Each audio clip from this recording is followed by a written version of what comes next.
এগুলো এগুলো সব পাকা না, সব জালি, সব জালি। ভিডিও করছিস না ছবি তুলছিস?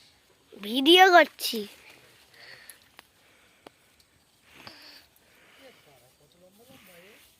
কত লম্বা লম্বা বেগুন।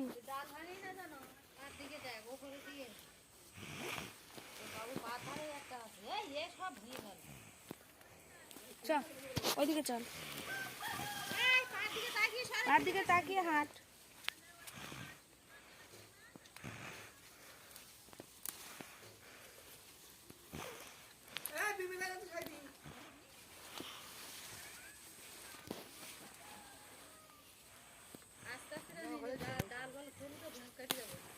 সব নিয়ে যাবো। এবার বন্ধ কর, বন্ধ কর, বন্ধ কর।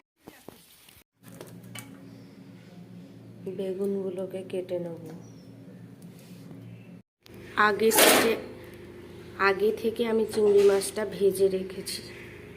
বেগুনগুলো এই যে ছোট ছোট করে কেটে নিয়েছি, আলুগুলোও ছোট ছোট করে কেটে নিয়েছি একসঙ্গে। একেবারে সিম্পলভাবে রান্না করব। চিংড়ি মাছ দিয়ে বেগুন, রসুন বেটে রেখেছিলাম সেটা দেবো, পেঁয়াজ কেটে রেখেছিলাম সেটা দেবো। আমি ভেজে নিয়েছি তেলের উপরে দিয়ে, এভাবে বেগুন আর আলু কেটে রেখেছিলাম সেটার উপরে দিয়ে দেবো বেগুন। এবারে আমি এর মধ্যে দিয়ে দেবো পরিমাণ মতো লবণ আর পরিমাণ মতো হলুদ গুঁড়ো। লবণ হলুদ দিয়ে ভেজে নিয়েছি। এবারে আমি এর মধ্যে দিয়ে দেবো আদা জিরে বাটা, কাঁচা লঙ্কা বাটা, ভালো করে ভেজে নিয়েছি। এবারে এর মধ্যে দিয়ে দেবো জল, ফুটে উঠবে তারপরে দেবো চিংড়ি মাছ ভাজাগুলো। তো এবার এর মধ্যে জলটা দিয়ে দেবো।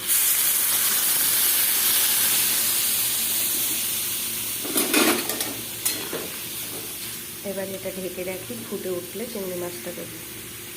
তরকারিটা কত সুন্দর ফুটছে। এবারে আমি এর মধ্যে চিংড়ি মাছ ভেজে রেখেছি সেটা দেবো। ছোট ছোট চিংড়ি তো, আর বাড়ির চিংড়ি, দেশি চিংড়ি খেতে খুব সুন্দর লাগে বেগুন দিয়ে।